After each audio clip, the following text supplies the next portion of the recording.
Christ stated he was thirsty. He fulfilled Scripture, Psalm 22:15.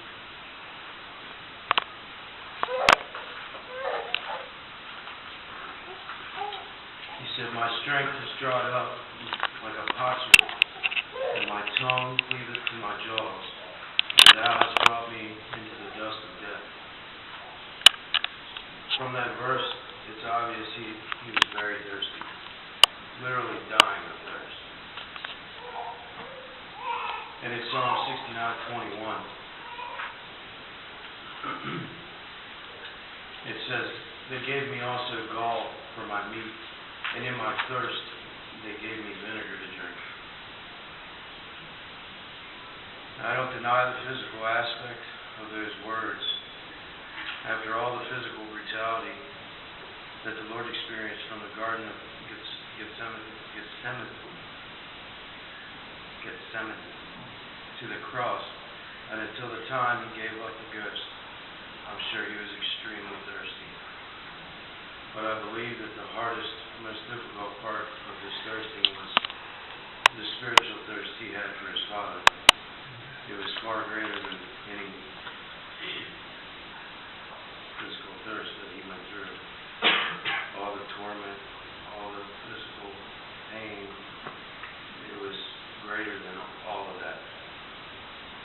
And God the Father had to turn his back on his Son because all the sins of this wicked world were placed upon his perfect Son, Jesus Christ.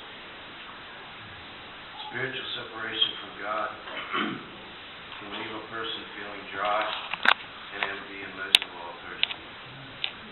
People try and quench their thirst with the ways of this world, but it just doesn't work.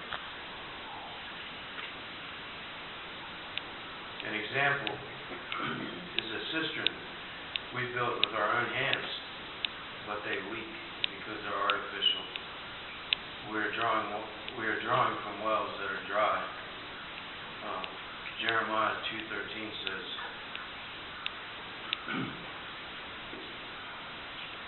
"For my people have committed two evils.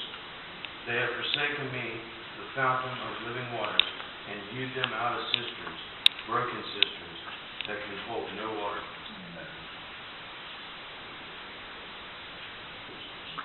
Jesus tells us that we can quench our spiritual thirst with his word, reading our Bible. Jesus also tells us in John 7:37 that in the last day, the great day of the feast, Jesus stood and cried, saying, "If any man thirst, let him come unto me and drink." And it goes on to say that he that believeth on me, as the Scripture has said, out of his belly shall flow rivers of living water. But this spake he of the Spirit, which they that believe on him should receive. For the Holy Ghost was not yet given, because that Jesus was not yet glorified. And finally, in John 4:14, it says, "But whosoever drinketh the water that I shall give him shall never thirst, but the water that I shall give him shall be in him a well of water springing up into everlasting life." And that's what I learned about my thirst. And I guess the most important thing about it is the spiritual thirst that he has for his Father, because his Father